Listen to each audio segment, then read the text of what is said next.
Hi everyone, my name is Louis-Pierre Ferrand. Everybody calls me LP. I'm the producer of Far Cry 2. This is Clint Hawking, creative director of Far Cry 2. Well, first of all, we're getting a lot of questions, and we've got some answers now because we can communicate on the game. It's a great pleasure of ours to do so. First topic, let's talk a little bit about the differences from Far Cry 1 to 2. The setting. We decided to go to Africa. Big change. Yeah, I mean, all the previous Far Cry games, obviously the original Far Cry being our main inspiration. We've been working on this game since before any of the console games ever shipped. But yeah, we really thought about how do we keep that feeling of exoticism, knowing that first Far Cry came out and had that feeling of going somewhere you'd never been before and probably thought you'd never get to go in your life. How do we keep that feeling when we knew at the time there was Far Cry, then there were going to be all the Far Cry console games, which we're not a sequel to anyways. Then there was TV shows like Lost, movies. There were even more games coming out with the same. This idea, there was Just Cause, there was another Boiling Point. All these games coming out in the jungle, often with white sandy beaches and that kind of feel to them. And the question was, how do we keep that exotic feeling without? It's not exotic anymore if you've been there 20 times in different media and different games.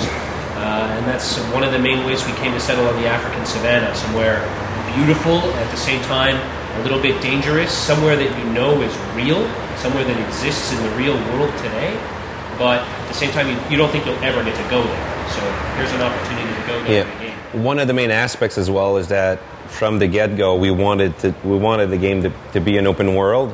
So the extending an island didn't fit at all, and Africa with the multiple biomes that we've integrated into the game fits that perfectly. One important thing, we're not in a specific country. We decided to take Africa as a setting, and we're going to mix and match different biomes from that great continent. We got the chance to go. We went to Kenya as an inspiration. We had to go. I mean, You got the chance. I got the chance to go. Clint couldn't make it. He got the shots. He got all the vaccines. You can see it on our blog. But one of the cool things being there was just to get the sense of the place, get the feeling. I mean, you can make as much R&D as you can, but once you're there, you really see the subtleties and the differences. And we went into different parks, and we really saw different types of savannas, which are things that you are going to see in the game. Different types of woodlands. The jungle is part of the game. We're not putting that aside. I mean, we got the types of jungle that you're going to see in Congo, but we've integrated all of that into a big world that's 50 square kilometers. That's pretty cool. To get around that huge world, we're going to have vehicles. Give us more details. Lots and lots of different vehicles. In total, right now in the planning, obviously we've got a long way to go. We're not even alpha yet, but right now in the planning we have 14 different types of vehicles. What I mean, and we have 41 different variants. What I mean by a type is like a two-door technical truck is a type of vehicle, but then we have real mechanical variants like a two-door technical truck with a four-wheel drive chassis is one kind, but if you have a two-wheel drive chassis, nice glossy black paint job and chrome rims and bulletproof glass and canopy on the back now becomes a sport utility vehicle, maybe something that a warlord would be driven around in. It has different rules, different mechanics, behaves differently when you're driving it than maybe something with four-wheel drive and a machine gun mounted. When we take the total, it's over 40 variants. One important one, we still got the glider. At the beginning, everybody knew that it was super key to the image of the brand, and we're actually having a lot of fun with the glider in the savannah right now as we speak. An hour ago we were playing the game, and it's just a blast to be kind of like surfing through the air, having the gazelles, the animals just fly by, run by, because it's kind of like a classical shot of Africa, but it's in there and it works perfectly because it gives really that great dimension of open space that we were able to accomplish. Weapons. We're playing with some now that are pretty cool. We're integrating more as we go along. How many we got? Right now we have, I think, close about to 30. 16 in-game fully functional. We have over 30 in the planning. We're tweaking a couple. Some are moving on the list, and some are moving off, depending on needs for multiplayer, which we're not going to talk about too much yet. Yeah. But some of them are great fun. My personal favorite right now is the RPG 7.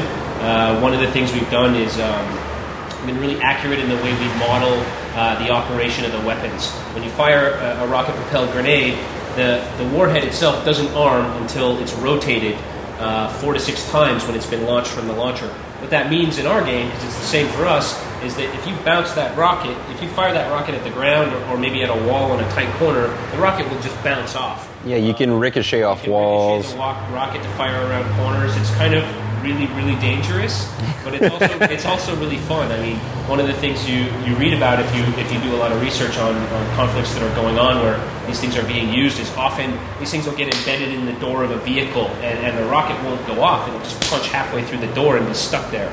They'll find them stuck in gyprock walls in places where there's fighting going on. So even into bodies sometimes. Sometimes into a body. So, I mean, we really wanted to capture, in order to have those kinds of interesting interactions, we needed to correctly emulate the way these weapons work. And so we did that, and it turns out that there's all sorts of wacky things you can do. Yeah, because we decided to take it to the kind of like a next step. Everybody's saying we got our cool weapons. Yes, we got cool weapons, but they're real, and we wanted to give them a real aspect, visually real aspect, gameplay-wise. And one thing that's pretty awesome is the weapon degradation.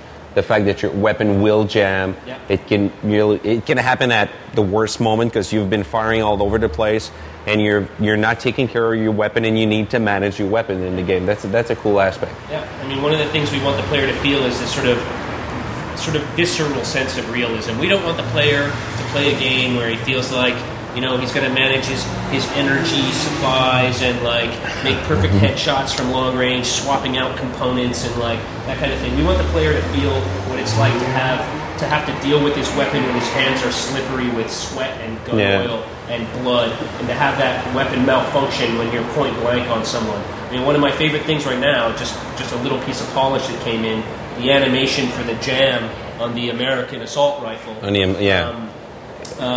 the weapon malfunctions and jams, we copied the correct procedures given to us by one of our technical advisors.